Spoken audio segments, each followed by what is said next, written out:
A 70-year-old man went to sell vegetables and scratched a millionaire luxury car, called his son to come and did something that no one believes. It was still early in the morning in Hanoi. The streets were quiet and the air was cool. But for Mr. Tu, the day had already started.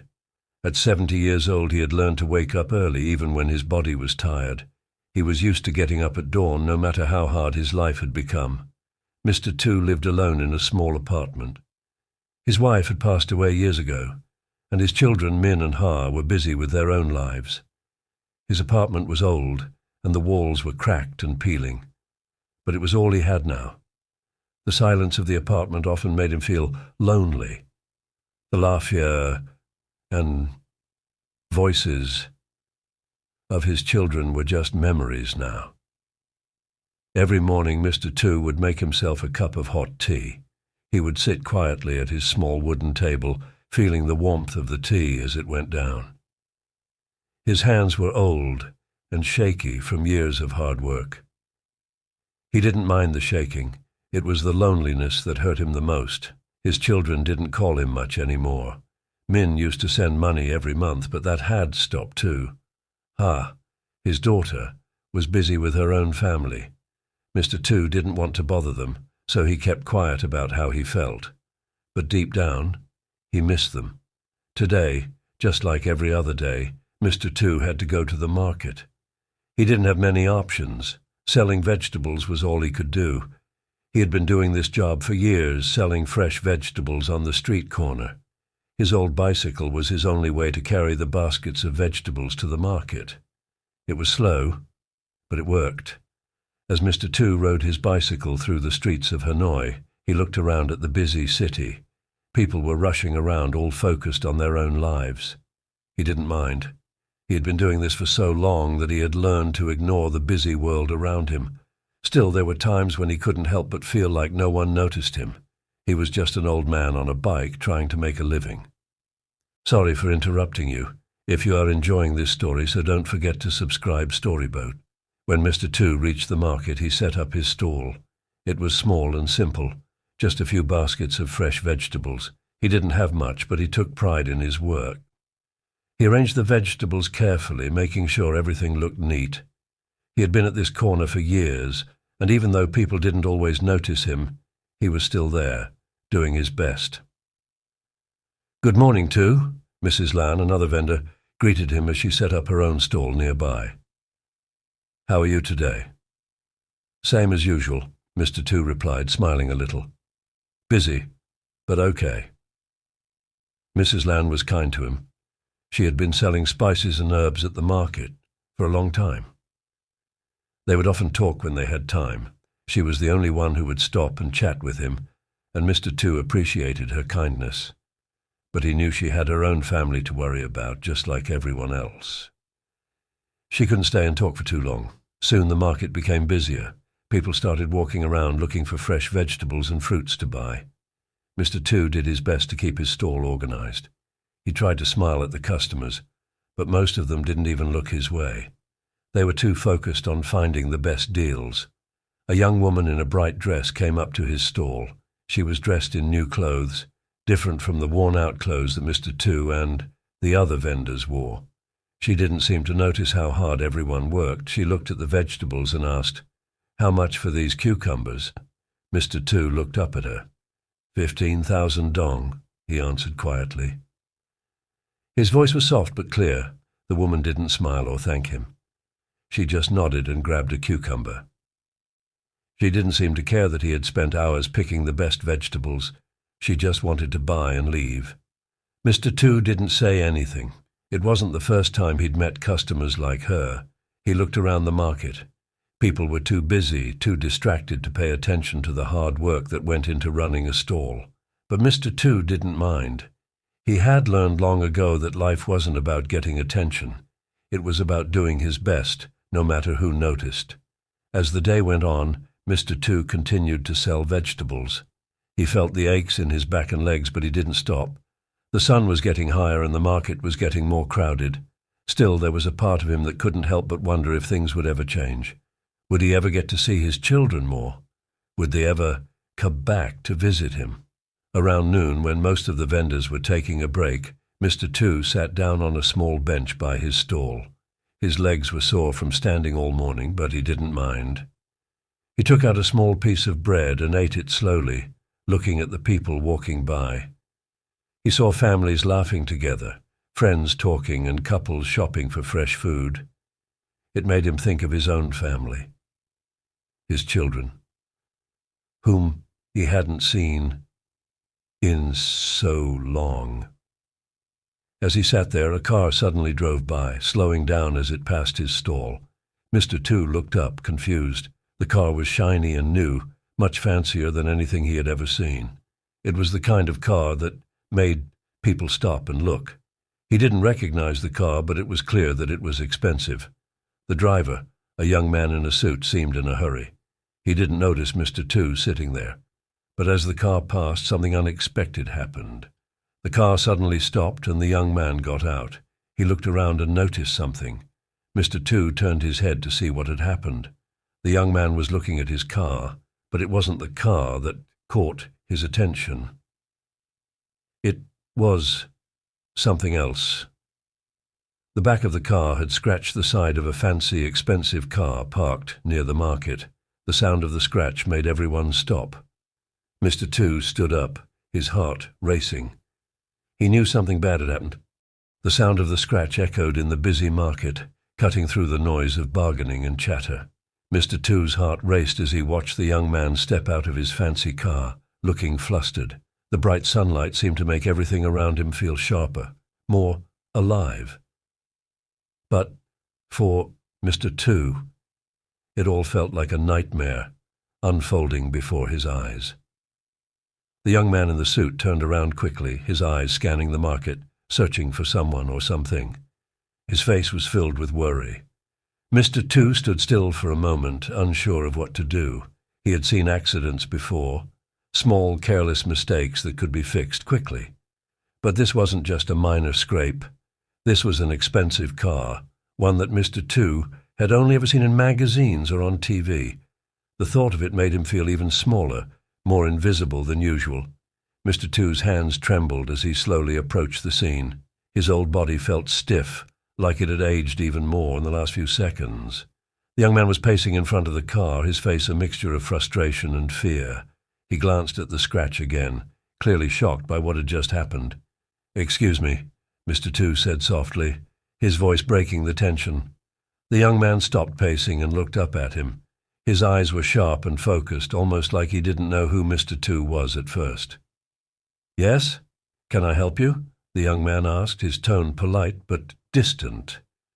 His expensive suit, his polished shoes, everything about him felt so different from Mr. Two's worn-out clothes and simple life. For a moment, Mr. Two felt embarrassed to even speak. I saw what happened," Mr. Two said carefully, pointing to the expensive car. "It looks like your car. It scratched that car." He didn't know if he was stating the obvious, but it felt like the only thing he could say. The young man glanced at the scratch again, his face tightening with anxiety. "I didn't mean to. It was an accident," he muttered, looking around for someone to help. "It's not my fault. The parking here is terrible." Mr. Two nodded slowly. He understood accidents. Life had been full of them. Small, painful moments that couldn't be undone. But this wasn't just any accident. This was a man who probably didn't have to worry about money, unlike Mr. Two, who had spent most of his life counting every penny. "Maybe we should call the owner of the other car," Mr. Two suggested gently. "Tell them what happened." The young man shook his head quickly. No, I don't want them to get angry. I don't want any trouble." He ran a hand through his hair, clearly panicking. "I'll pay for the damage, but I don't want anyone to know. It'll ruin my day." Mr. Two stood silently, watching him. There was something familiar about the young man's distress. He'd seen that same fear in his own children when they were young, scared of making a mistake, afraid of what their parents might say. Mr. Two could feel the weight of the situation on his shoulders. This young man wasn't just concerned about the scratch. He was worried about what others would think. His pride was hurting more than the car. "Look," Mr. Tu said softly, his voice full of compassion. "I know you're upset, but the right thing to do is to take responsibility. You shouldn't hide from it. We can find the owner together, and maybe they'll understand. Accidents happen." The young man stared at Mr. Tu, his face softening a little.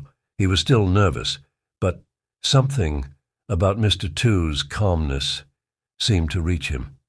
Maybe it was the older man's wisdom, or maybe it was the way Mr. Tu seemed to understand his fear without judgment. The young man's shoulders slumped as if a little of the weight at Yatatida. "I don't know what to do," he admitted, his voice quieter now. "I don't want my dad to find out. He's always telling me to be careful with my things, but I'm always messing up. He'll be so angry."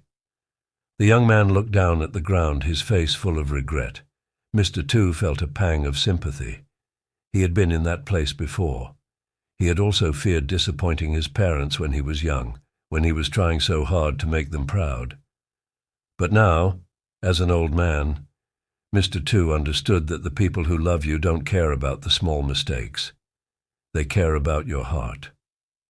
"You know," Mr. Tu said gently, "sometimes our parents are not as angry as we think they'll be.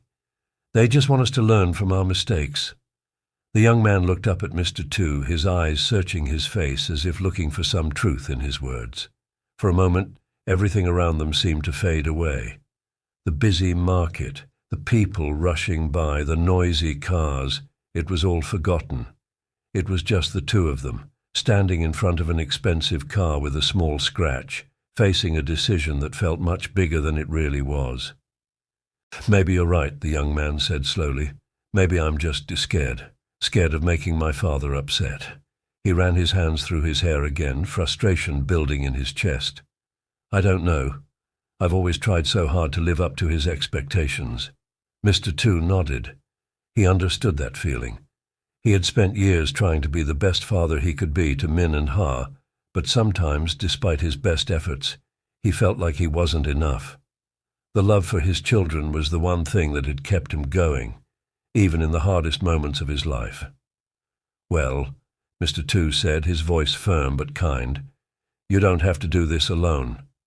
I'll be here with you. Let's fix this together. It might not be easy, but sometimes doing the right thing is what makes us stronger." The young man looked at Mr. Tu for a long moment. Finally, he let out a deep breath and nodded. "Okay, you're right. I'll take responsibility for it." He paused, then did with a small smile, "Thank you for talking to me. I don't know what I would have done without you." Mr. Tu smiled warmly, the first real smile he had worn all day. "We all need help sometimes. Don't be afraid to ask for it." Just then a car pulled up beside them. A man in his 60s stepped out. His face was familiar, and for a moment Mr. Tu couldn't place him.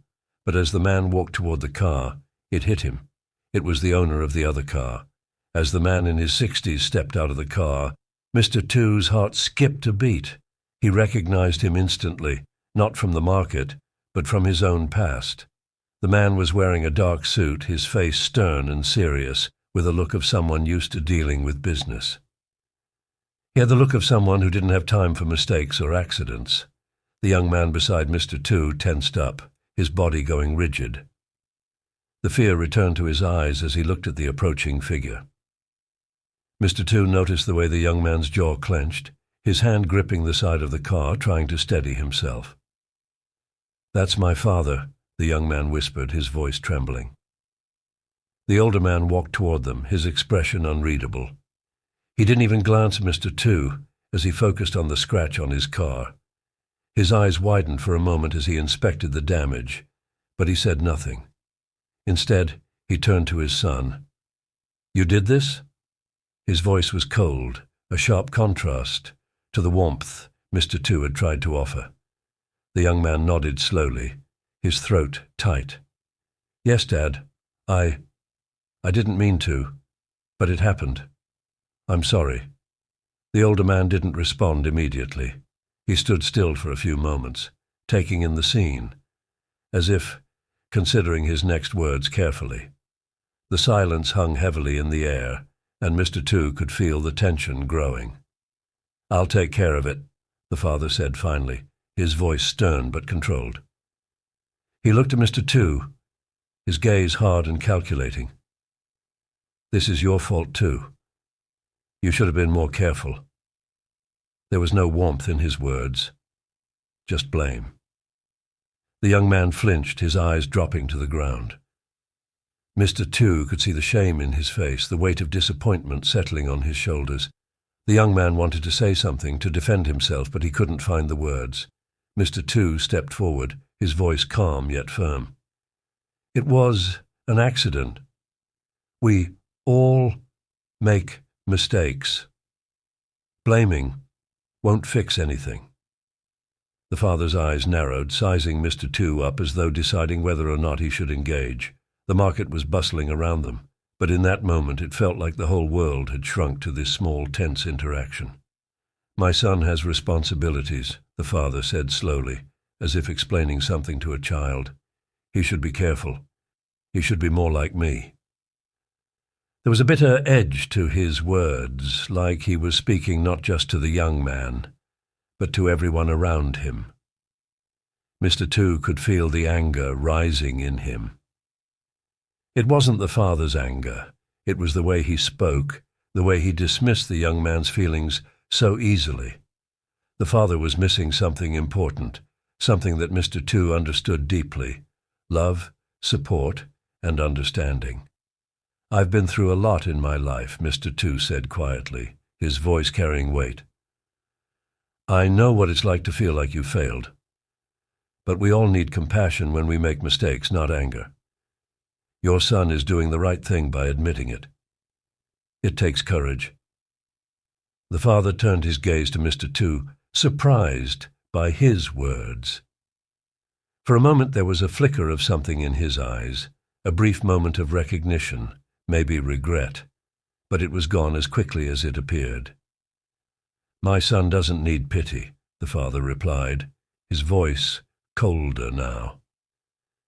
"He needs discipline." The young man winced at the word.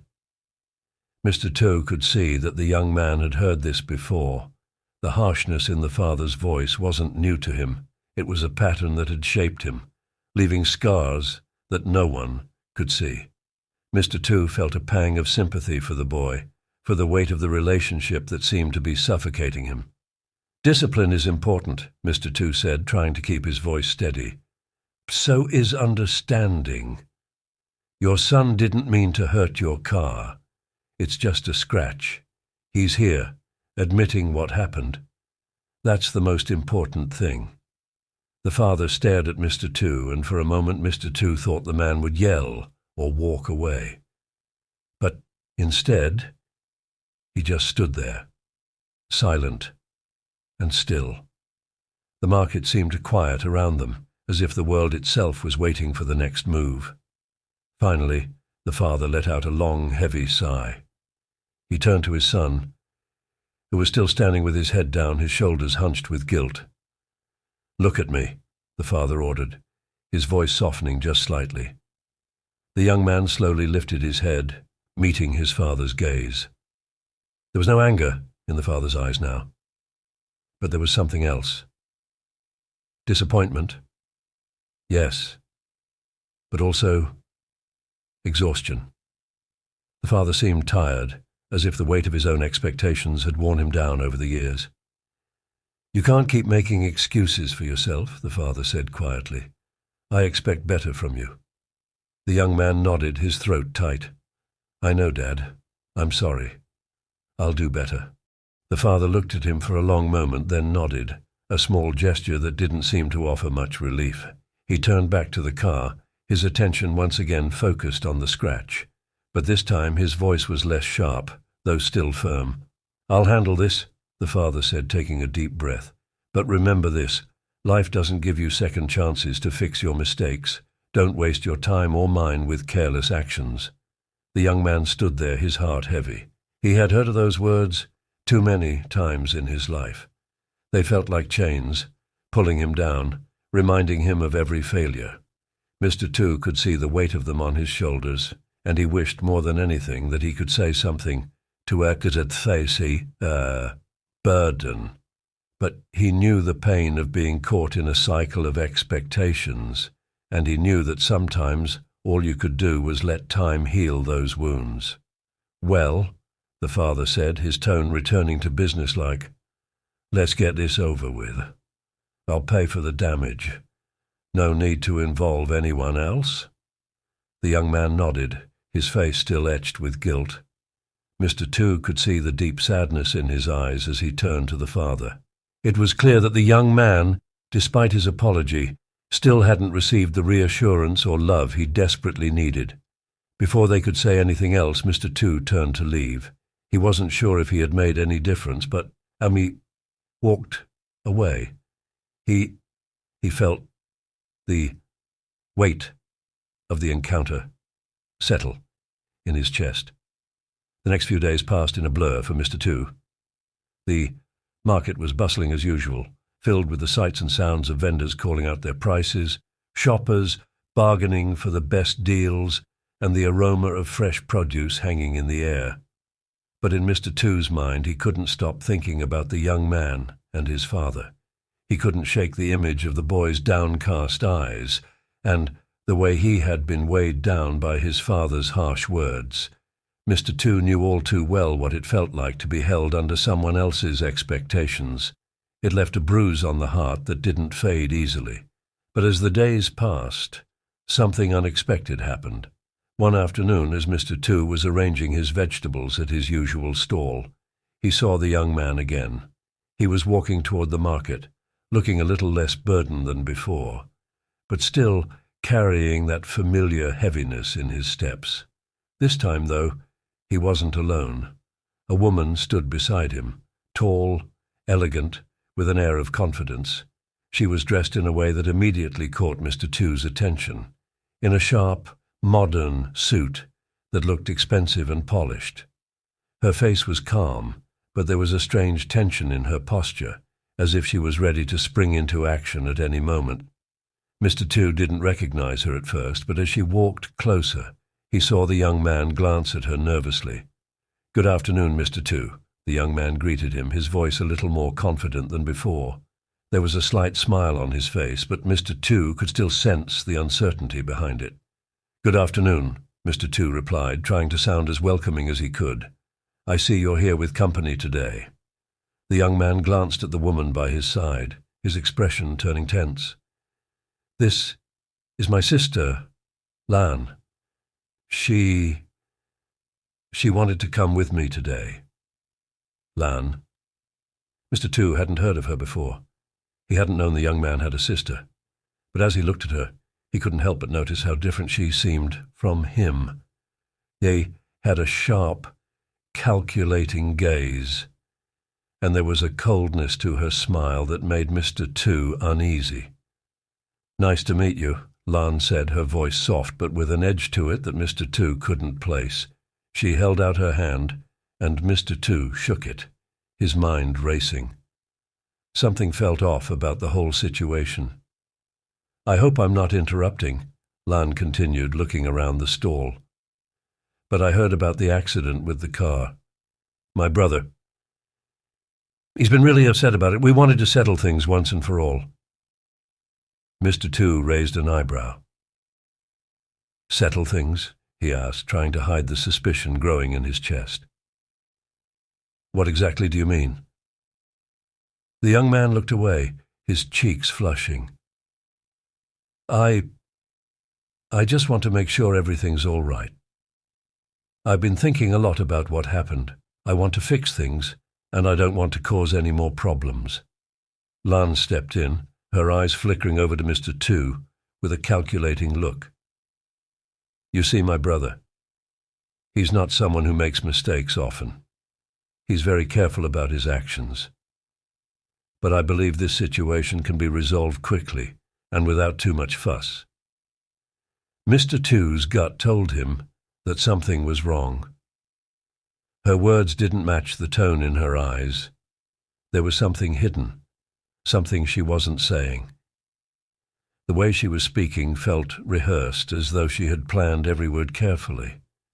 Mr. Two had seen enough in his life to recognize when someone was hiding the truth, and Lan's cool demeanor was making the hairs on the back of his neck stand up. "I appreciate your concern, but it wasn't really a big deal," Mr. Two replied, trying to defuse the situation. "Accidents happen. Your brother was honest about it, and that's all I need." Lan's smile didn't reach her eyes. "I'm glad you're being so understanding, Mr. Two. But you see, there's more to this story than you realize." Before Mr. Two could respond, a black car pulled up beside the stall, the engine purring to a stop. Mr. Two turned his head, and his eyes widened as he saw the familiar figure of the father stepping out. The coldness in his gaze was unmistakable. He walked towards them with the same stiff, businesslike stride, but this time he didn't acknowledge Mr. Two. Instead, he focused solely on his children. "Lan," the father said, his voice low and calm, "we need to talk." Lan's face tightened at the sound of her father's voice, but she nodded. "Yes, father," she replied, her voice steady but with a hint of something that Mr. Two couldn't place. Was it fear, or something else? The young man, who had been standing quietly, looked like he was about to speak, but his father raised his hand to stop him. "Not now," he said firmly, his eyes narrowing at his son. For a moment the father and daughter exchanged a look that Mr. Two couldn't quite decipher. Then, as quickly as they had come, they turned and walked toward the car, the young man following closely behind. Lan cast one last glance at Mr. Two, her gaze intense, before getting into the car. Mr. Two stood there, his mind racing. What was happening? Why had they come here? And what had Lan meant when she said there was more to the story? Something didn't feel right. He had no idea what was going on, but he felt in his bones that this was far from over.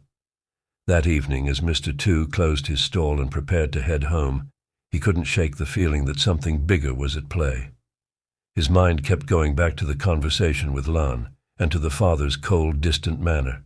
There was a web of secrets he couldn't yet untangle, and for the first time in a long while, Mr. Two felt like he was being pulled into something dangerous, something he wasn't sure he could control. As he walked through the quiet streets toward his small home, his phone buzzed in his pocket. It was a message from an unknown number. Mr. Two's fingers hesitated over the screen, the message blinking on the screen. "You don't know the full story. Be careful who you trust." The message sent a chill down his spine. Who was it from? And what did it mean? The following days felt heavy for Mr. Two. The message he had received lingered in his mind like a shadow, refusing to leave him. Every time his phone buzzed, his heart skipped a beat, wondering if it was another cryptic message. He had never been one to get caught up in mystery, but the events surrounding the young man and his family had planted a seed of doubt. Something was off, and it seemed as though everyone in the family was hiding something. Mr. Two was more cautious than usual as he made his way to the market the next morning. His usual routine felt different, like he was walking into a trap he didn't fully understand. As he set up his vegetable stand, his thoughts kept returning to the young man and his father, wondering if there was something deeper behind the accident with the car. Why had Lan come with him? What was the purpose of her cold, calculating demeanor? Why had the father been so distant, not even acknowledging Mr. Two when he arrived? That afternoon, as Mr. Two was arranging his produce, he noticed a familiar figure approaching. This time it wasn't the young man or his father. It was the woman, Lan. She walked towards his stall with the same confident, almost intimidating air. Mr. Two's heart skipped a beat. Was she here to finish what she had started? "Good afternoon, Mr. Two," she greeted him coolly, her voice as smooth and measured as before. Mr. Two nodded, keeping his tone neutral. "Good afternoon, Miss Lan. What brings you here today?" Lan's smile was polite but didn't quite reach her eyes. She looked around the market as if weighing something in her mind before speaking again. I wanted to apologize for my father's behavior the other day, Lan said, her tone suddenly softer, almost as if she was attempting to change her approach. He can be difficult at times, but I think we can come to an understanding. Mr. Tu remained silent for a moment, trying to read her. The sudden change in her tone surprised him. One moment, she had been distant and calculated, and now she seemed almost sincere. Was it an act, or was there something more to her apology? "I appreciate your words, Miss Lan," Mr. Tu said carefully, "but I can't ignore what I saw. The way your father treated your brother, the tension between all of you, it was unsettling." Lan's eyes flickered, and Mr. Tu caught a glimpse of something like pain before it was quickly masked by her usual calm exterior. "I understand. It's not easy, Mr. Tu. My family has its problems, but it's not something we can talk about openly." At that moment, Mr. Tu felt a sudden wave of empathy for her. There was something raw beneath her composed exterior, a vulnerability that she tried so hard to hide. It was clear she wasn't entirely comfortable with the family dynamics, yet she was caught in the middle of it all. "Family can be complicated," Mr. Tu said gently, his voice softening. "But sometimes we have to confront what we're avoiding to move forward." Lan hesitated, as if weighing whether to trust him with more of the truth. Finally she spoke, her voice barely above a whisper. "There's a lot more going on than you think, Mr. Tu. My brother, he's been carrying a heavy burden for a long time, and my father, he's not the man he once was." Mr. Tu listened closely, sensing that this was the moment she would reveal what had been hidden beneath the surface. His heart raced with curiosity. "I don't know if I can explain it all right now," Lan continued, her voice trembling slightly. "But what you saw with the car, it wasn't an accident. It was a mistake my brother made, and my father has been using it against him. He's been pressuring him to take over the family business, but my brother isn't ready. He never wanted this life." Mr. Tu's mind raced. So, it wasn't just an accident. The family's issues went far deeper. He could sense the pain in Lan's voice, and it made him question everything he had assumed about them. "Why didn't your brother speak up?" Mr. Tu asked. "Why didn't he tell me what happened?" Lan sighed, looking down at the ground as if the weight of the truth was too much to bear. "Because he's afraid of what my father will do if he doesn't follow through. And honestly, he doesn't know who to trust anymore. He's lost." Mr. Tu's heart went out to the young man. He had seen the way the father had treated his son, cold, demanding, and without compassion. It was clear that the boy was trapped, suffocated by expectations that weren't his own. "I understand," Mr. Tu said softly.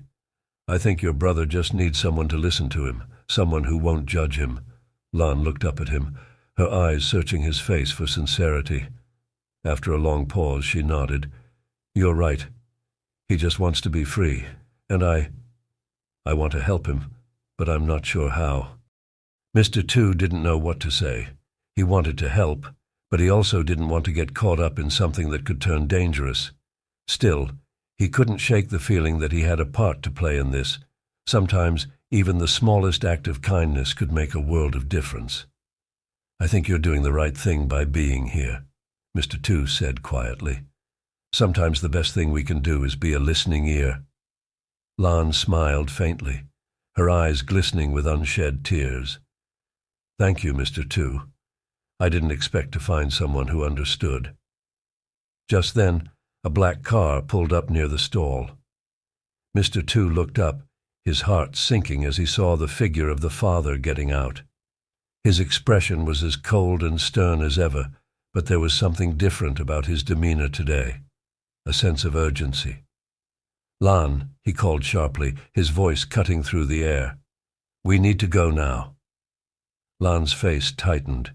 She hesitated for a moment, as if torn between her father and the conversation she had just started with Mr. Tu. "I'll be right there," she said softly, then turned to Mr. Tu. "Thank you. I'll try to get my brother to talk to you."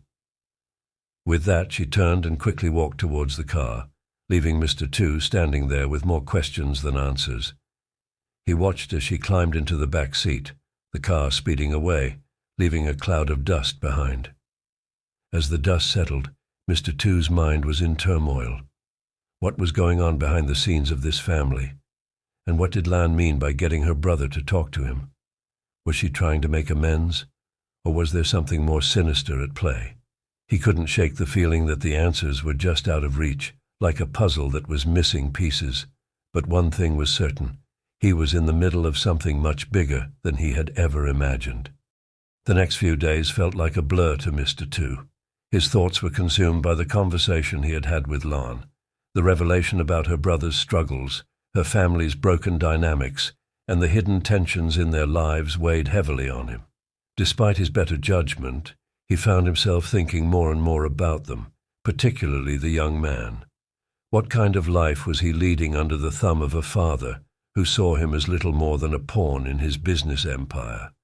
Mr. Tu could sense that something had to change, but how could he, an ordinary vegetable seller, make a difference in a world so far removed from his own? He kept his eyes peeled at the market, hoping for another chance to speak to Lan or her brother.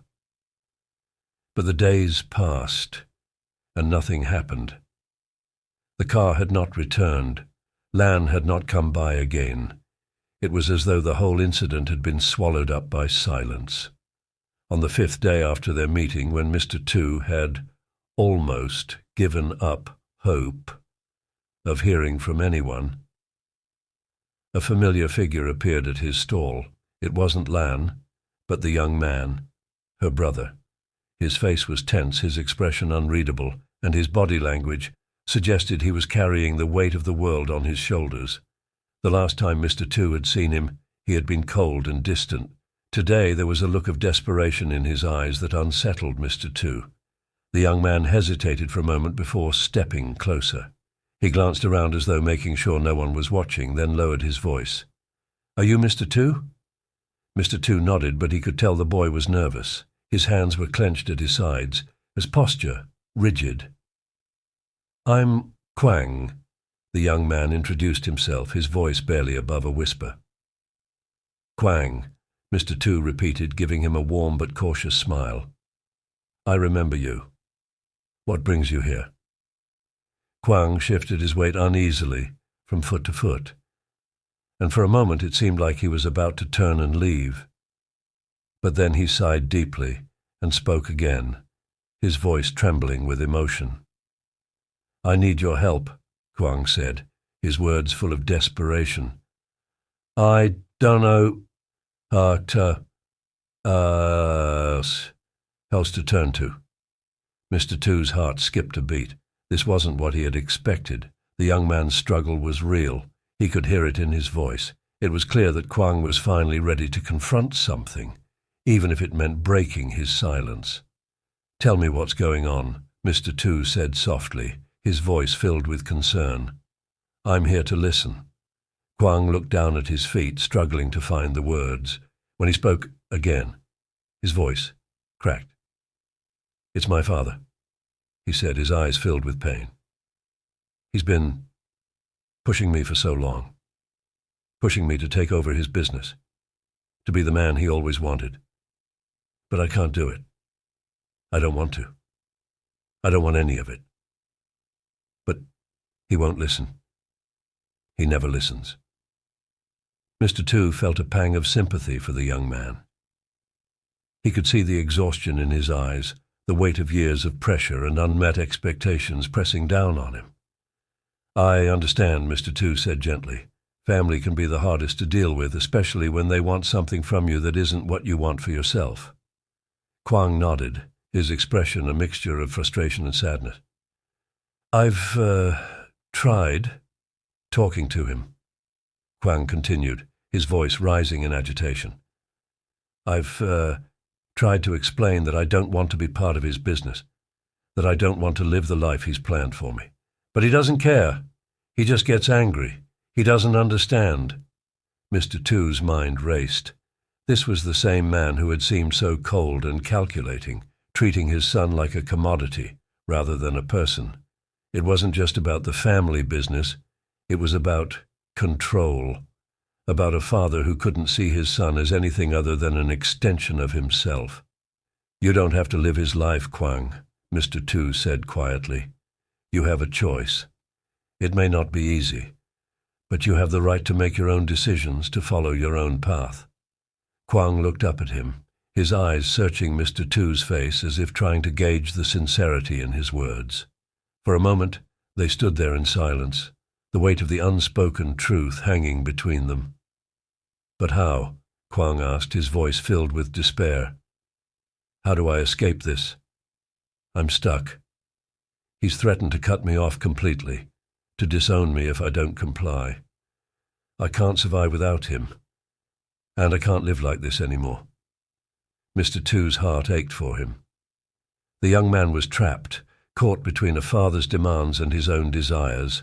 The choices before him were impossible, and the fear of losing everything was overwhelming. "I can't promise you it will be easy," Mr. Tu said slowly, "but sometimes you have to take that first step, even if you're scared. You don't have to do it alone."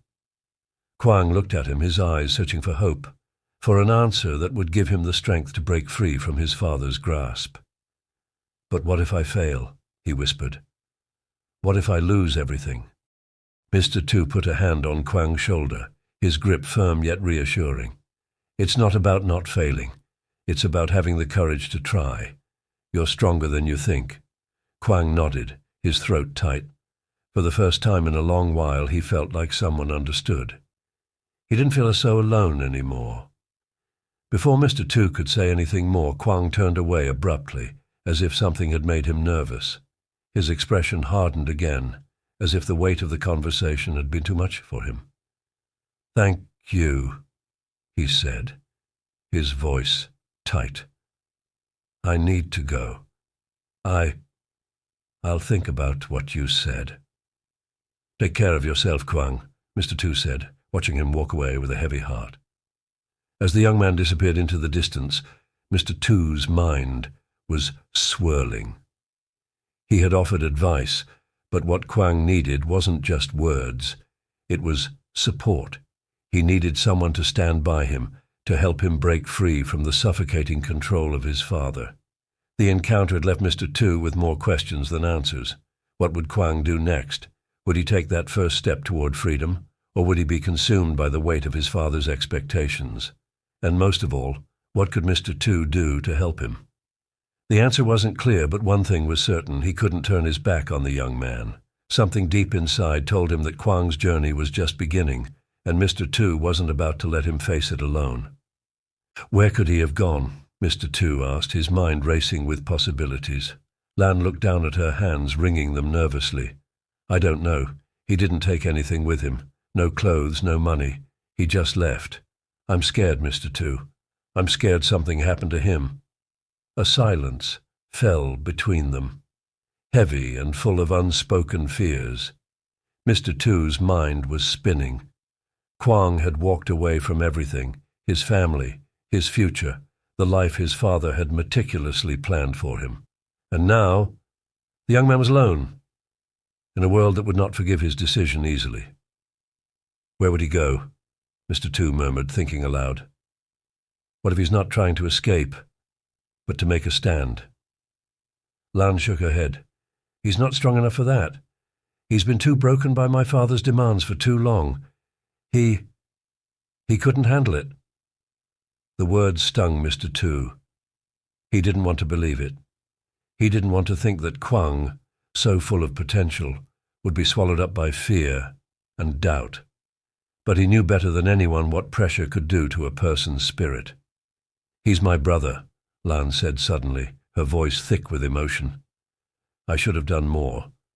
I should have been there for him, but I didn't know how. I was too scared of my father, too. I couldn't help him. Mr. Tu reached out, placing a comforting hand on Lan's shoulder. It's not your fault, Lan. You're not the one who put him in this position. But now, we need to find him. We need to make sure he's okay. Lan nodded, tears welling up in her eyes. I don't know where to look. I don't know where he could be. Mr. Tu took a deep breath. He knew that finding Kwang would be a challenge. But something inside him, something deep and instinctual, told him that the young man wasn't truly lost. Not yet. Let's start by thinking about where he might go, Mr. Tu said, his voice firm now. There must be someone who can help us. We'll find him. Lan wiped her eyes, nodding in agreement. Thank you, Mr. Tu. I don't know what I'd do without you. Mr. Tu didn't respond right away. His thoughts were already moving ahead, formulating a plan. He would help find Kwang. He had to. There was no other choice. Because deep down he knew that the journey Kwang was on wasn't just about escaping his father. It was about finding himself. And Mr. Tu was going to help him do just that, no matter what it took. Mai had been staring out of the window for what seemed like hours. Her mind was a mess of emotions, but one thing kept repeating itself. She needed to talk to her father. The argument they had days ago still echoed in her ears, and she felt a pang of regret with every passing moment. Could she fix things? Was it too late? She didn't know. But what she did know was that she couldn't live with the silence any longer. Her phone buzzed on the table beside her. Startled, she glanced at the screen. It was a message from her father. I'm outside. Can we talk? Mai's heart raced. This was it. The moment she had been dreading and longing for all at once. She stood up quickly, her hands trembling. She hadn't been able to bring herself to call him, but now he was here, asking for a conversation. The thought of facing him after all that had happened made her stomach twist. But she knew it was time. She couldn't hide from this any longer. Taking a deep breath, Mai opened the door. Her father stood there, his face serious, but not angry. He didn't speak right away, as if he were unsure of how to begin. Mai felt a wave of guilt wash over her. It was clear that this wasn't just about the car accident anymore.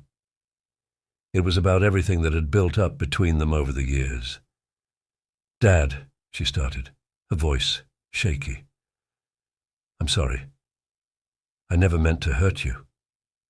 Her father looked at her for a long moment, his expression unreadable. Mai's heart pounded in her chest as she waited for his response. I know, he finally said, his voice low but not as harsh as before. I'm sorry too. For everything. Mai blinked in surprise. What do you mean? He took a slow step closer, his eyes softening. I've been hard on you, Mai. I always thought you had to follow a certain path, that you had to live up to something that maybe wasn't even possible. But I see now how much pain I've caused you, how much pressure I've put on you. Mai felt her breath catch in her throat. She had spent years believing that her father's love came with conditions, that if she didn't meet his expectations, she would lose him.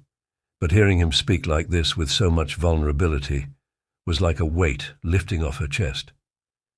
I never wanted you to feel like you weren't enough, her father continued. But I was so focused on my own idea of success that I didn't see what you needed. Tears welled up in Mai's eyes. She blinked them away quickly, not wanting to appear weak. But she couldn't help it. The flood of emotions was too overwhelming. I don't want to fight anymore, she whispered, her voice cracking. I just want to understand each other. Her father stepped forward, placing a hand gently on her shoulder. For the first time in years, Mai didn't feel the distance between them. She didn't feel like the child trying to live up to impossible expectations. She felt like his daughter again.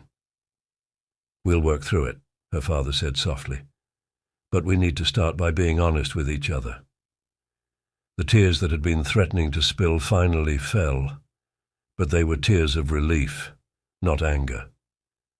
Mai let them come, unable to hold them back any longer. She had been holding in so much for so long, and it felt good to finally let it out. I was so scared, Dad, she whispered. Scared that if I didn't do things your way, I'd lose you. I thought you would hate me if I wasn't perfect. Her father's grip on her shoulder tightened, and his voice cracked slightly as he spoke. I could never hate you, Mai.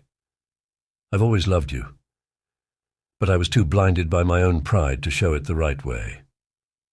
For a moment they just stood there in the quiet, both of them processing the weight of what had been said. It was a turning point. It wasn't going to fix everything, and it certainly wasn't going to erase the past, but it was a beginning, a chance for something better. After a few moments, Mai finally looked up at her father. What do we do now? She asked, her voice uncertain but hopeful. Her father smiled, though it was a little sad. We start by trying to understand each other. No more expectations, no more pressure. Just us. I think that's the only way forward. Mai nodded, feeling a warmth spreading through her chest. For the first time in a long while, she felt a sense of peace. They didn't have to have all the answers right now. The important thing was that they were both willing to try.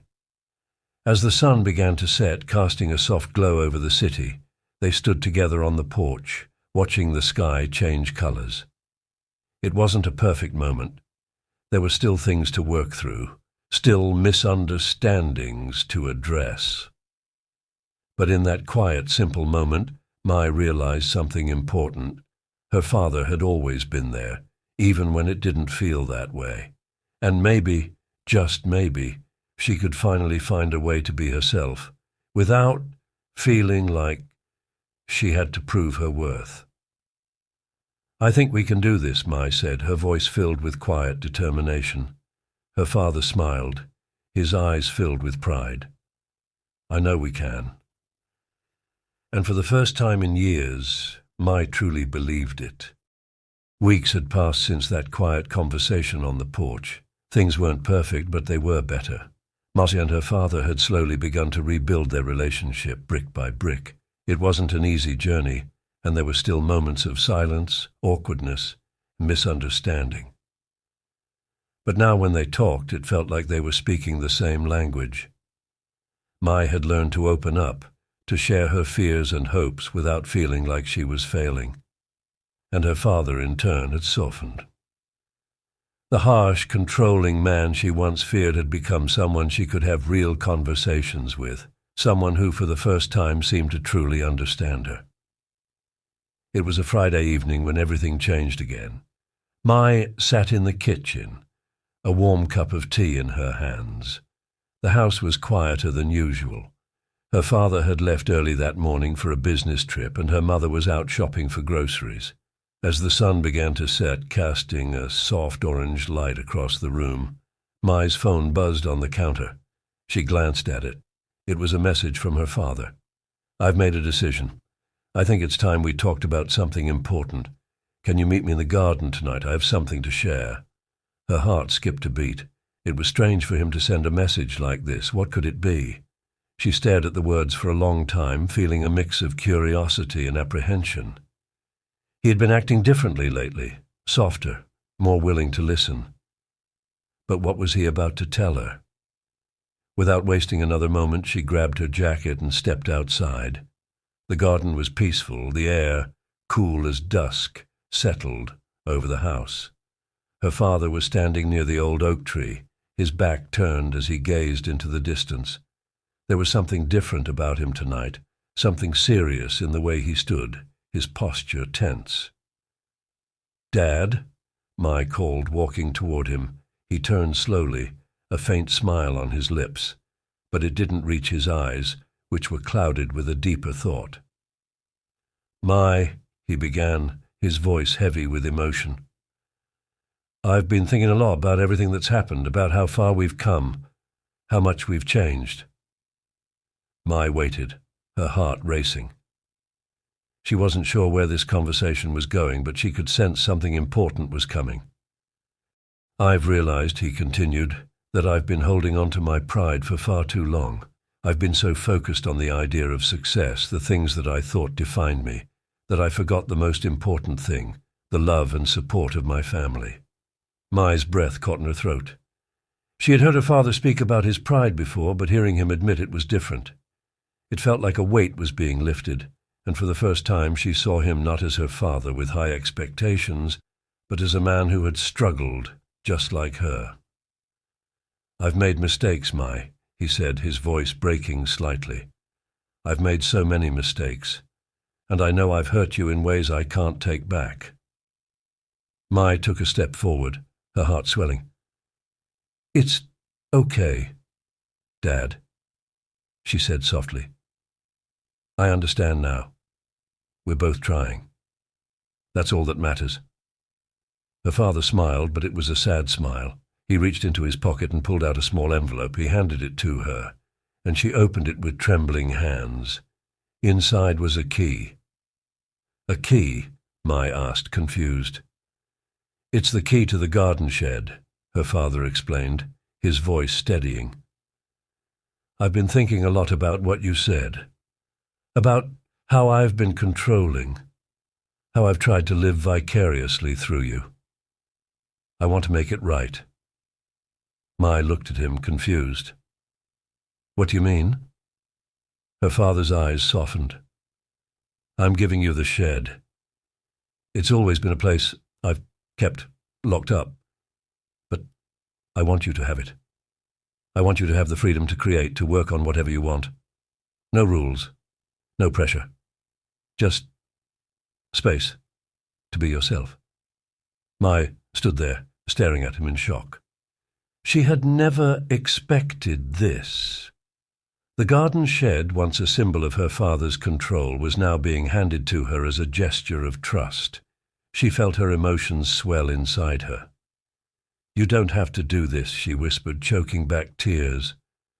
"You've already given me so much." "I want you to have it," her father said firmly.